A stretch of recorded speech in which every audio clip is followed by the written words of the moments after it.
한번 고백합시다. 나를 불러 세운 목적을 잊지 말자. 나를 불러 세운 목적을 잊지 말라. 나를 불러 세운 목적을 잊지 말라. 또는 잊지 말자. 이렇게 우리가 고백할 수 있는데요. 하나님이 우리를 부르시고 콜링, 소명이라고 그러죠.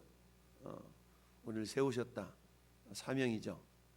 부르시고 우리를 세우신 목적. 그래서 그것을 잊지 말라. 어제도 말씀드렸던 것처럼 우리에게 하나님께서는 직무를 모두가 다 직무를 주셨다라고 해서 직무. 이 직무라는 말은 디아코니아라는 단어인데요. 디아코니아. 이것은 뭐 봉사하다, 맡겨진 직무를 감당하다 이런 의미인데요. 그래서 이 직무를 감당하다, 이 직무를 다하다. 그래서 직무라는 말이 이처럼 우리에게 맡겨진 사명들을 말씀하는데요. 하나님 우리를 부르시면 그냥 불러놓고 땡 이게 아니고 가장 중요한 목적 중 한 가지는 하나님을 예배하기 위함이죠. 그래서 우리가 하나님을 예배하기 위한 예배 공동체가 교회다 말할 수 있습니다. 그래서 교회의 존재 목적, 하나님은 우리를 교회 공동체로 불러주신 이유는 첫째는 하나님을 예배하고 두 번째는 옆으로 이웃을 사랑하는 거다. 이웃을 사랑하는 가장 좋은 방법이 결국 예수님의 사랑을 알게 하는 거니까 그래서 복음을 전하는 것이고 이게 우리의 귀한 직임, 직분, 사명, 직무라고 말할 수가 있죠. 그래서 어제 오후 예배 때도 우리 조 목사님 말씀하셨던 것처럼 자 우리가 직장에서 왜 직장 생활을 하느냐. 물론 돈 벌어야 먹고 사니까 돈 벌기 위해서 직장 생활을 한다라고 말할 수도 있지만 그것은 부수적인 일이다. 우리가 먹든지 마시든지 무엇을 하든지 하나님의 영광을 위하여 한다라고 그랬어요. 영광이라는 건 뭐냐? 영광은 우리가 거울을 바라볼 때마다 거울은 뭐예요? 나를 반사시키는 거죠. 이 거울의 목적은 우리를 반사시키는 것이 거울의 목적이에요. 어떤 거울은 늘씬하게 반사시키는 경우도 있잖아요. 그래서 늘씬 거울이라는 말도 있고 이처럼 거울의 목적은 뭔가 비춰지는 물건은 물체를 반사시키는 것이 거울의 목적이다. 마찬가지죠. 우리의 존재 목적은 먹든지 마시든지 하나님의 영광을 위한다. 그 영광을 위한다는 것이 하나님을 드러낸다. 하나님을 반사시킨다. 라고 쉽게 표현할 수 있습니다. 거울 속에 비친 내 모습을 볼 수 있는 것처럼 거울 입장에서 본다 그러면 거울 자기는 아무것도 아니잖아요. 그냥 거울 속에 비춰지는 그 물체를 이렇게 드러내 보이는데 삐뚤지 않고 반듯하게 이렇게 드러내 보이는 거울이 좋은 거울 아니겠어요? 이런 것처럼 하나님은 저와 여러분들을 하나님을 드러내는 예수님을 드러내는 그런 거울로 우리를 사용하신다라는 얘기죠. 그래서 너희는 세상의 소금이다. 너희는 세상의 빛이다. 너희는 그리스도의 향기다. 너희는 그리스도의 편지다. 다양한 말로 우리를 표현하고 있습니다. 이처럼 하나님이 우리를 부르시고 우리에게 직무를 할당하실 때는 우리를 통하여 하나님이 하나님 되심을 드러내기 위하여서 그랬다라는 얘기입니다. 여러분 이스라엘의 북쪽 이스라엘과 남쪽 유다로 나라가 두둥강 나서 그럼에도 불구하고 하나님은 그 두 나라를 통해서도 여전히 하나님이 하나님 되심을 드러내기를 원하셨죠.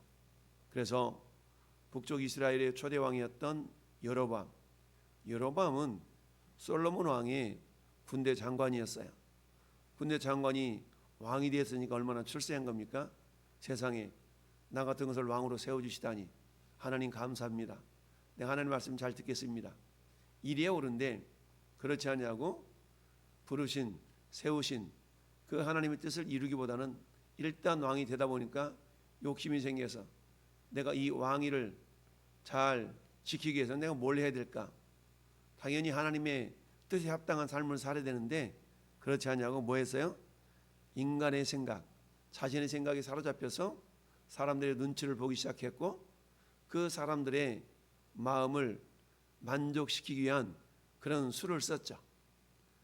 자기를 세운 하나님의 마음을 만족시키려 한 것이 아니라 자기에게 붙여주신 사람을 만족시키려고 하는 그런 모습이 세 가지 죄를 저지르게 만들었다. 첫째는 금송아지로 우상을 만들어서 저 위쪽에 단과 저 남쪽에 베델에 하나씩 두고 이것이 너희 하나님이다 라고 우상 숭배하게 만든 죄. 둘째는 뭐예요? 전국에 각종 산당을 만들어서 굳이 예루살렘까지 갈 필요 없어 라고 하면서 산당에서 우상을 만들고 그렇게 해서 보통 사람으로 제사장 되기를 원하기만 한다면 그래 너 제사장해 해서 보통 사람으로 제사장을 세운 죄. 하나님은 질서의 하나님이잖아요. 그러니까 질서의 하나님이기 때문에 제사장도 아무나 세우는 것이 아니라 레위 지파 가운데서 제사장을 세워야 되는데 레위 지파 사람들이 대부분 다 남쪽으로 내려오다 보니까 사람이 부족하게 되었어요. 그러니 어때?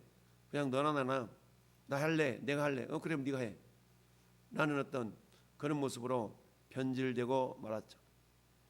세 번째 죄는 뭐라고 그랬어요? 세 번째 죄는 이스라엘에 하나님이 명하신 7가지 절기 그 가운데 마지막 7번째 절기가 7월 15일에 있는 장막절 절기다. 근데 장막절 절기 때는 7월 15일이니까 이스라엘로 말하면 항상 한창 수확을 거둬야 되는 그런 절기다 보니까 분주하고 바쁜 겁니다. 그러니 이것을 여로보암 생각에 야 이러면 바쁘니까 좀 더 한가한 때 내가 만들어줘야지 해가지고 절기를 한 달을 뒤로 늦춰서 8월 15일 날로 절기를 만들었죠. 그러니까 순전히 인본주의적인 신본주의 즉 하나님 뜻을 앞세우는 것이 아니라 인간의 생각과 인간의 뜻을 앞세우는 그런 정책을 폈던 겁니다. 이것이 결국 하나님의 마음을 상하게 만든 거죠. 그 결과로 하나님은 아이야라는 선지자를 보내서 야 내가 너를 어떻게 왕으로 세웠는데 너는 어떻게 내 말을 안 듣고 네 뜻대로 행하냐 라고 해서 결국 심판을 예고하셨어요. 하나님의 심판 예고는 결국 뭐예요? 즉각적인 심판이 아니죠. 즉각적인 심판이 이루어지지 않는 까닭은 뭡니까? 그만큼 회개할 기회를 주시는 거예요. 회개할 기회를 주죠. 그럼에도 불구하고 여로보암 왕은 회개하지 못하고 결국 자기 아들에게 왕권이 넘어갔는데 그 아들마저도 고작 2년 동안만 왕 위에 있으면서 자기 아버지를 따라서 범죄하는 그런 인생을 살았다라고 말씀합니다. 그런데 이미 하나님은 이 여로보암에게 정말 네 가문이 한 사람도 남지 않고 다 죽을 거야 라고 이렇게 멸망을 예언했는데 자 28절 29절 한번 읽어볼까요? 앞에 28절 29절 시작. 유다의 아사왕 셋째에 바하사가 나답을 죽이고 대신하여 왕이 되고 왕이 될 때에 여로보암의 온 집을 쳐서 생명 있는 자를 한 사람도 남기지 아니하고 다 멸절하였는데 여호와께서 그의 종 실로 사람 아야를 통하여 하신 말씀과 같이 되었다. 할렐루야. 그 하나님은 말씀하시고 이행하시는 분이에요. 하나님 말씀만 달라 해놓고 야 내가 까먹었다 잊어먹었다 이러시는 법이 없습니다. 사람은 말해놓고도 약속을 해놓고도 능력이 없어서도 약속을 못 지키기도 하고 또는 망각해서도 약속을 지키지 못하지만 하나님은 한번 말씀하신 것은 반드시 이행하시는 전능자시다 라는 것을 우리는 알 수 있습니다. 그러면 바하사 왕 입장에서 본다 그러면 어때요? 이제 북쪽 이스라엘의 세 번째 왕으로 이렇게 세움받았잖아요. 그러면 무엇 때문에 세움받았다는 것을 바하사가 알아요? 몰라요? 알죠. 야 내가 여로보암 가문의 심판자로 하나님이 나를 세우셨네. 근데 왜 심판을 했지? 우상 숭배와 말씀대로 해가지 못할 죄 때문에 그랬구나 라고 자기가 심판의 도구로 쓰임 받았다면 이제 바하사는 어때요? 나는 그러지 말아야지. 제가 늘 말씀드리잖아요. 신앙생활 잘할 수 있는 비결 딱 두 가지만 알면 된다. 두 가지만 알고 행하면 된다. 첫 번째는 뭐라고 그랬어요? 신앙생활 잘못한 사람들의 모습을 바라보면서 야, 나는 저러지 말아야지. 두 번째, 신앙생활 잘하는 사람들의 모습을 보면서 나도 저래야지. 이렇게 하면 우리가 하나님 앞에 인정받고 신앙생활 잘할 수 있다라고 그런다 그랬죠. 그런데 이 바하사가 왕이 돼서 24년 동안 통치를 했어요. 그런데 이 바하사의 통치를 한마디로 34절은 이렇게 설명해요. 바하사가 여호와 보시기에 악을 행하되 여로보암의 길로 행하며 그가 이스라엘에게 범하게 한 그 죄 중에 행하였더라. 여러분, 제가 자주 말씀드렸던 것처럼 이스라엘에 하나님께 인정받았던 왕의 대표자는 다윗이에요. 이스라엘에 범죄하게 한 왕의 대표적인 존재가 여로보암이에요. 그래서 왕들을 칭찬할 때는 다윗의 길로 갔다, 다윗을 본받았다, 이렇게 다윗을 인용합니다. 그런데 하나님의 말씀 앞에 불순종하고 범죄한 통치를 한 왕들을 설명할 때는 여로보암 왕의 길로 갔다, 이렇게 평가를 합니다. 설명을 합니다. 16장 2절 말씀도 그렇게 돼 있죠. 내가 너를 티끌에서 들어 내 백성 이스라엘 위에 주권자가 되게 하였거늘. 여러분, 티끌에서 들어 이 말은 뭐예요? 아무것도 아닌 무명의, 그야말로 아무것도 아닌 그런 존재에서 왕으로 세워졌다는 얘기 아니겠어요? 그럼 얼마나 황공무지합니까? 그대가 엄청 큰 거 아니겠어요? 여러분, 시편 116편 12절에 뭐라고 그랬어요? 내가 여호와께 받은 이 은혜를 내가 무엇으로 보답할꼬? 라는 그런 고백이 있다고 그랬죠. 하나님 은혜를 제대로 깨달으면 은혜는 그 크신 하나님의 사랑 말로 다 형용할 수 없어. 하늘을 두루마리 삼고 바다를 먹물 삼아도 그 크신 하나님의 사랑 다 기록할 수 없네. 어메이징 그레이스, 나 같은 죄인 살리신 주 은혜 놀라워. 잃었던 생명 찾았고 광명을 얻었네. 여러분, 이처럼 그런 찬송이 있는 이유는 그런 삶을 경험했던 사람들이 작사해가지고 거기에 곡을 붙여가지고 찬송어가 된 거 아니겠어요? 하나님의 은혜를 안다면, 여러분, 제가 평택 예수 날마다 전도하는데 가끔 저 안성에 계시는 어떤 집사님이 오셔서 같이 전도에 동참하는 경우가 있어요. 그분은 안성이 집인데 안성에 있는 어떤 교회를 섬겨요. 근데 그 집사님이 오셔서 전도를 하는데 항상 족기를 읽고 오셔요. 그 족기에는 예수 믿으세요, 예수 그리스도, 이런 복음을 기록을 해서 족기를 읽고 와서 전도를 해요. 그래서 물어봤어요. 아우, 집사님, 어떻게 이렇게 담대하게 이렇게 할 수 있습니까? 그랬더니 사연이 있어요.